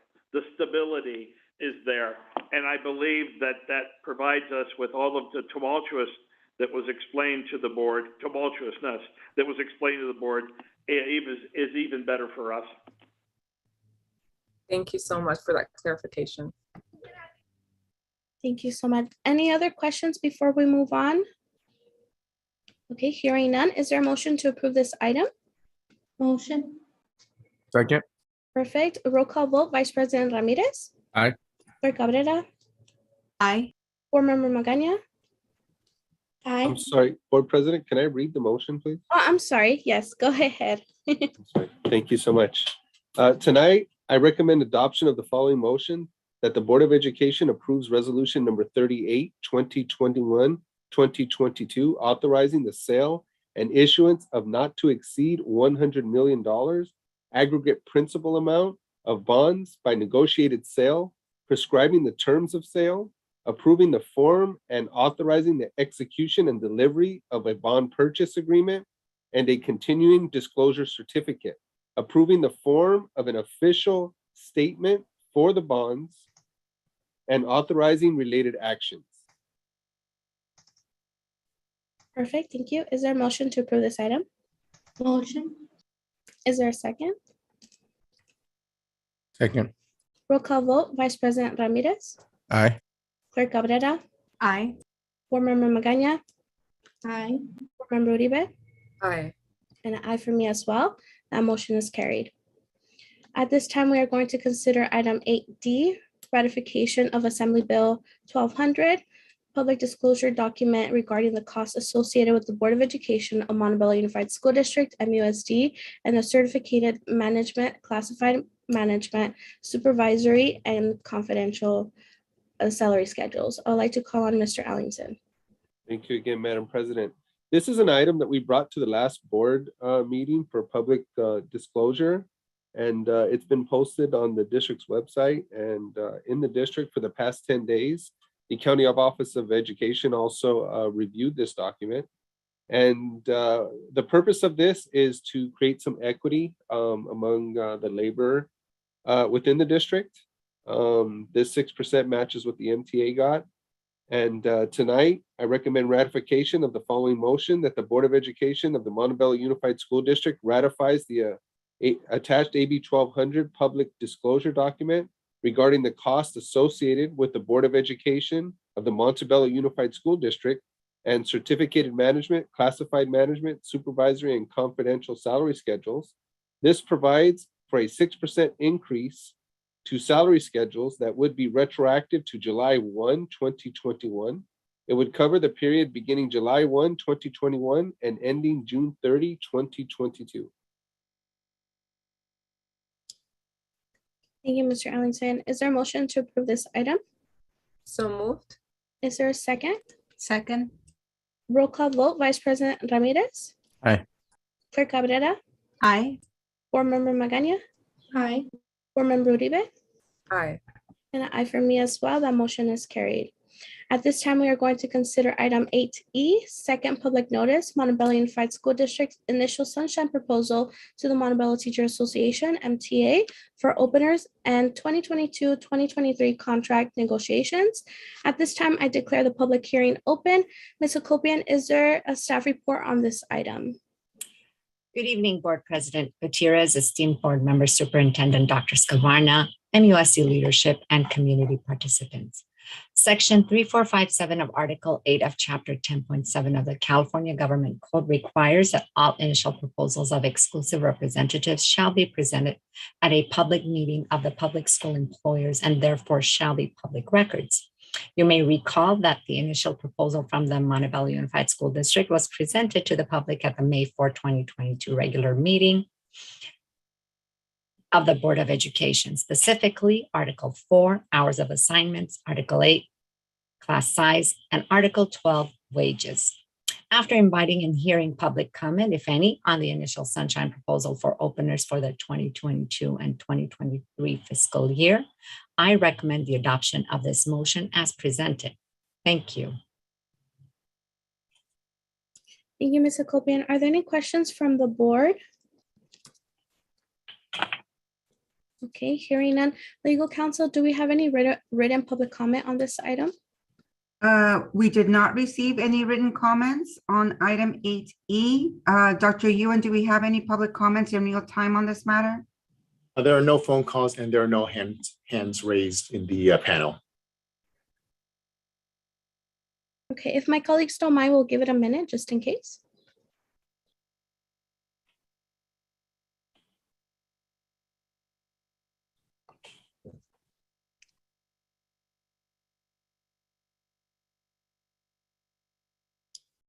All right, I would like to move to this public hearing is now closed. Is there a motion to approve this item? So moved. Second. Well, I heard two. Cabrera. Okay. Can I have a roll call vote, Vice President Ramirez? Aye. Clerk Cabrera? Aye. Board Member Magaña? Aye. Board Member Uribe? Aye. And aye for me as well. That motion is carried. At this time, we're going to consider item 8F, second public notice, proposed amendments from the Montebello Teacher Association for 2022-2023 negotiations. At this time, I declare the public hearing open. Ms. Hakopian, is there a staff report on this item? Yes, thank you, President Gutierrez. Again, Section 3457 of Article 8 of Chapter 10.7 of the California Government Code requires that all initial proposals of exclusive representatives shall be presented at a public meeting of the public school employers and therefore shall be public records. You may recall that the initial proposed amendments from the Montebello Teachers Association, specifically Article 8, class size / facilities planning. Article 12, wages, and the addition of a new article on community schools was presented to the public at the May 4th, 2022 regular meeting of the Board of Education. After inviting and hearing public comment, if any, on the initial proposed amendments from the Montebello Teachers Association for 2022-2023 negotiations, I recommend adoption of this motion as presented. Thank you. Thank you, Ms. Hakobian. Are there any questions from the board? Okay, hearing no questions. Legal counsel, do we have any written public comment on this item? We did not receive any written comments for item 8F. Dr. Ewan, do we have any public comments in real time?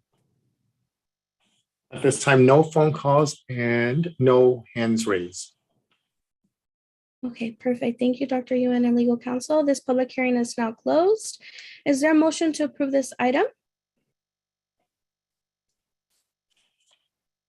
Motion. Second.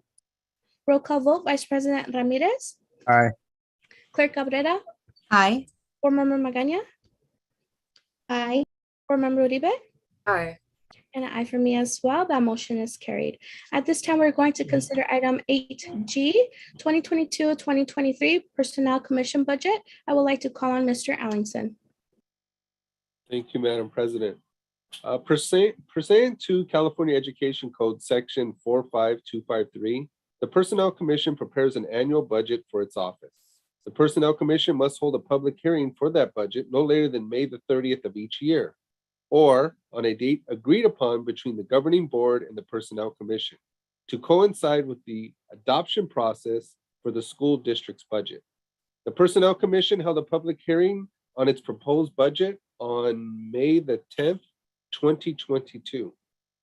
It is recommended that the Board of Education adopt the following motion: that the Board of Education concurs with the proposed fiscal year 2022-2023 Personnel Commission budget and submit the notice of intent to concur with or reject the proposed fiscal year 2022-2023 Personnel Commission budget to the Los Angeles County of Education before the May 30th, 2022 deadline.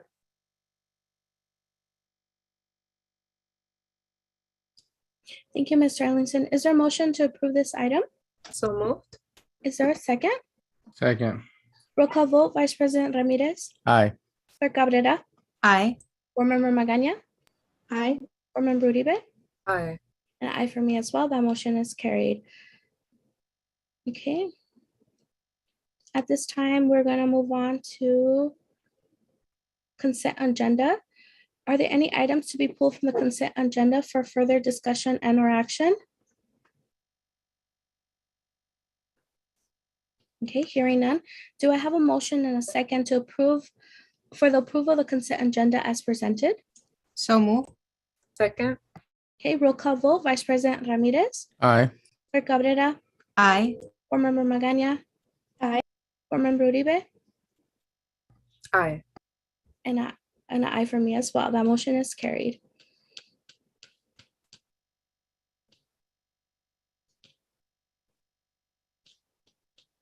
Okay, up next, I would like to call on Mr. Allingson for item number 11.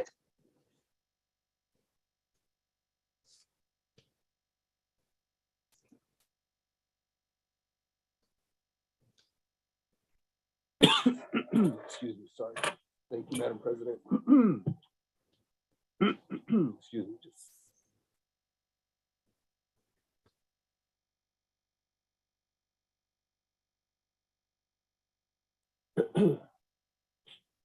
Tonight, the proposed new board policy and administrative regulation 3230 federal grant funds and updated board bylaw 9270 conflict of interest code of the Montebello Unified School District first reading.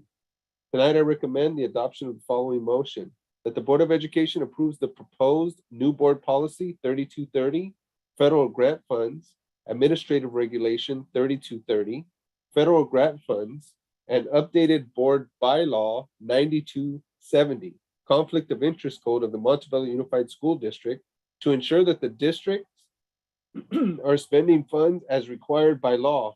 The Monteville Unified School District is currently in the final stages of a FPM review, that's a federal programs review, with completing the process to be set in the coming months.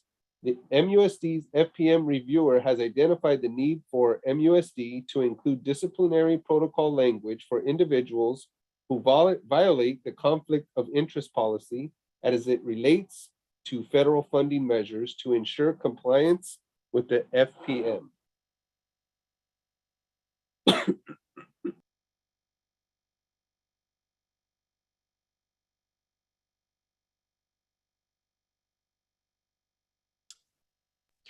Thank you, Mr. Ellington.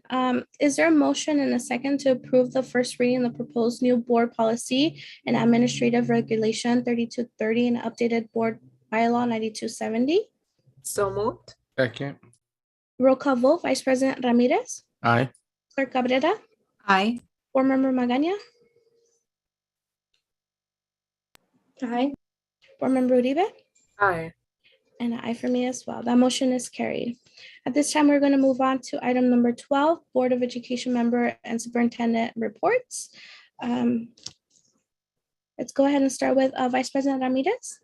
Board President Gutierrez, before we move on, I was just reminded that if we can go back to item 8G, the board needs to select one of the options that was presented, just so that we can have that on the record. 8G.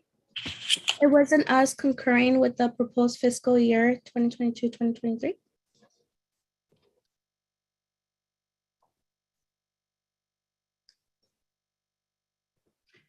From what I gather, it appears that staff, and this includes Dr. Scavarna and Mr. Ellington, made a recommendation to adopt the motion to concur with the Personnel Commission budget. So it appears that the board has chosen that option. Okay, appreciate it. Just got a memo about that, so I appreciate it. Thank you for the clarification. Perfect. So we're all set to move on. And just for the record, President Gutierrez, the other options, right, is if the board doesn't go along with staff's recommendation, the other options would be that the board intends to request that the county superintendent of schools reject the Personnel Commission's budget and follow the provisions of Education Code Section 45253 or Education Code Section 88073. The superintendent or president on behalf of the governing board will be submitting a formal written request to the LA County Superintendent of Schools to reject the budget. The third option was that the governing board neither concurs with nor intends to request a county superintendent to reject the Personnel Commission's budget. Here, the first option was the governing board concur with the proposed fiscal 2022-2023 Personnel Commission budget. It appears staff made that recommendation and it was made in the form of a motion and it was seconded and approved. Perfect. Thank you, Dr. Yuan and legal counsel. So we're good to move on, correct? Yes. Perfect. Thank you. So my colleagues, I would like to call on Vice President Ramirez. Do you have any board member reports? Yes, thank you. Good evening, everybody. Apologies for my tardiness. Something came up and I had to take care of it. We have a little under 4 weeks to go to the end of the school year. I know it's been a tough school year. We're getting closer and closer to graduation. We won't see each other until after graduation. And so congratulations to all our seniors and all the families who have someone who's graduating. I look forward to seeing you at the graduations. Thank you so much and have a good day, everybody. Drink lots of water. Thank you, Vice President Ramirez. Next, Clerk Cabrera. Any board member reports? Buenas noches, everyone. I hope everyone's doing well. Just want to echo the congratulations to all of our graduating students. It's crazy to believe that that's coming up, that the school year is almost over. Y en especial a los padres, si es que alguien está escuchando, felicidades. Sabemos que los logros, las graduaciones de sus estudiantes no solamente son de ellos, también de ustedes. So I just also wanted to take an opportunity to congratulate the parents because we know that as students are graduating, it's been a lot of hard work for all of those parents. Other than that, I just hope everyone has a good night and stay safe. Thank you, Clerk Cabrera. Up next, Board Member Magaña. Thank you, Madam President. I wanted to take a moment to really congratulate all the parents of the students that we highlighted today. Parents, guardians, the SDOs, grandma, grandpa, it takes a team, right? And so congratulations to you all in doing an amazing job with your students. Thank you for allowing us to be a part of their lives and for allowing us to help shape their future. I also wanted to take some time to really highlight all of our staff. They've been working really hard. Thank you so much to Mr. Ellingson, to Dr. Scovarna, to Ms. Hakopian, to our attorney, Ms. Copado, to Dr. Garland, who's not here with us today, Dr. Ewan. You've all been working extremely hard. I can't thank you enough for all the hard work and dedication in getting through these bonds, in doing everything correctly, in fixing the mistakes from the past. Thank you to Ms. Acopiano. She's working so hard in HR, in trying to hire as much as we can, as fast as we can, because we do know that there's a need. So we are moving, we are listening. Thank you for all your hard work, for your dedication, for being so open-minded, for being great listeners, for being patient, for pouring your heart into this district. It's very much appreciated. So thank you to all of our parents. Thank you to everyone that participated. I'll see you all at the graduations and have a good night. Thank you, Board Member Magaña. Up next, Board Member Uribe. Good evening, everyone. I just want to thank you for just joining us this evening. I also want to congratulate the class of 2022. I'm super excited, and you should also be very excited. This is a huge accomplishment, a huge blessing, so congratulations. And also to our staff, classified administrators, teachers, you are almost wrapping up this year, and the work and the time and the sacrifice and the effort that you've put just pouring into our students is not going unnoticed. We appreciate you. We're extremely grateful for your leadership and just for all that you do for our students. So thank you so much, and God bless you. Have a good evening. Thank you, Board Member Uribe. And my report is it's really amazing to see these different highlights of our students. So I'm really gonna advocate to bring more recognitions for our students so that way we can highlight the positive things that are happening in our school district. So thank you so much to Cabinet for putting those presentations together, for all our guests and the students that were here today.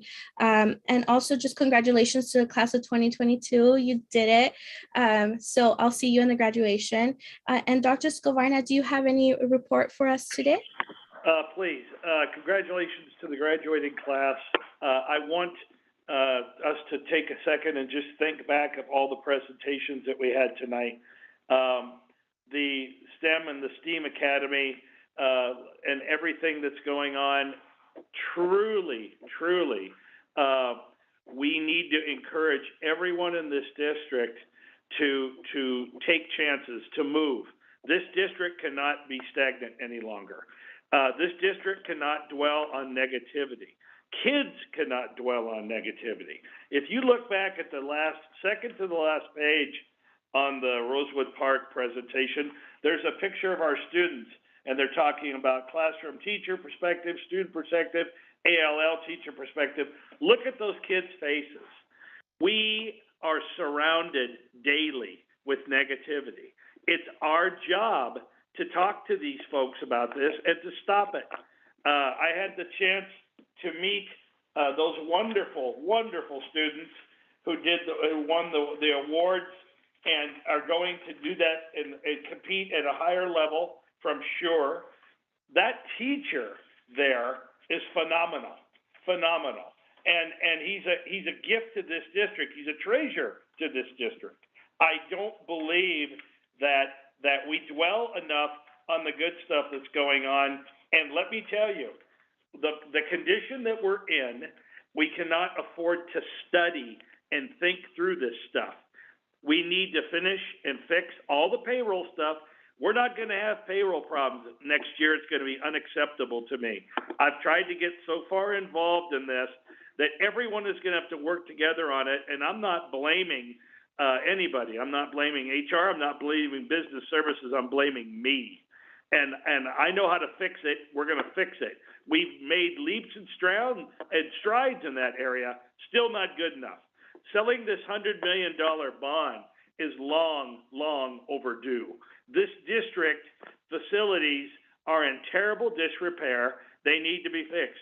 Our kids, our teachers, the community, classified, everybody deserves a far better conditions that we have. And we've cleaned up that process. We're cleaning up DSA projects. We're doing a lot of work that is not glamorous. So I just thank you for your support. I couldn't be happier that the young folks are going to be graduating this year and have the ability to celebrate that and share that. But please think, please, everyone who's listening, about this negativity. It's on our cell phones. It's on the TV. It's everywhere. And it's our job to turn folks around in that. I'm telling you, you couldn't sit through that presentation at Rosewood and not be excited. That's the kind of stuff we need to dwell on. And we are going to make moves, and we're going to make moves fast because we can't procrastinate because the kids have already suffered enough. Thank you. Thank you, Dr. Scavarna. I see Board Member Magana, you have your hand up. Yes, thank you. I also wanted to take the time to highlight you, Madam President, that you just graduated, right? I believe Friday or Saturday, I forgot. But congratulations on receiving your master's degree in counseling. I know you worked really hard. I'm sure that your father is extremely proud. I'm sure your mother is extremely proud from heaven. And I wish you nothing but the best. I'm sure you're going to continue to impact students in a very positive manner. So congratulations. Thank you so much for your sweet words. I really appreciate it, Board Member Magana. At this time, I'd like to have a motion and a second to recess into closed session. So moved. Is there a second? Second. Perfect. Roll call vote. Vice President Ramirez. Aye. Clerk Cabrera. Aye. Board Member Magana. Aye. Board Member Uribe. Aye. And an aye for me as well. That motion is carried. So we'll recess into closed session.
Alrighty, welcome back.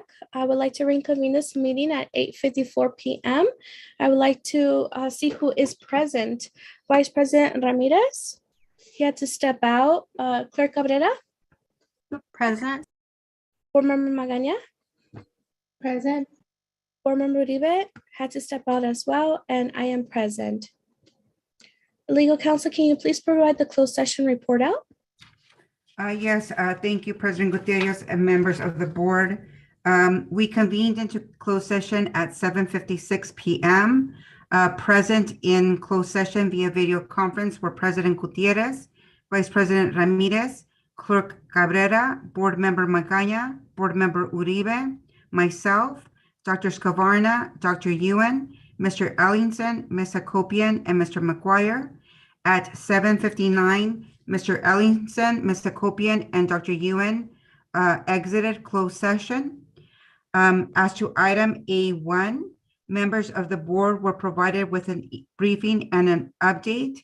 A motion carried by 5-0 to approve settlement agreement in relation to this matter. Nothing further to report on this matter. As to item number 2, as listed in the closed session agenda, members of the board were provided with a briefing and an update on this matter. Discussions ensued. A final action was taken as to a specific matter by a 5-0 vote. Motion was carried to waive privilege of an investigation report dated October 4th, 2016, addressed to the Montebello Unified School District Board of Education. Nothing further to report on this matter. Closed session discussions concluded at 8:53 p.m. Thank you so much, legal counsel. It is now 8:56 p.m. Can I have a motion and a second to adjourn tonight's meeting? Motion. Second. Okay, perfect. Roll call vote. Vice President Ramirez is not present. Clerk Cabrera. Aye. Board Member Magaña. Aye. Board Member Uribe is not present as well, and a vote for myself is an aye. The motion is carried. So our next meeting is scheduled Wednesday, June 8th, 2022 at 6 p.m. Good night, everyone. Good night, everyone. Good night.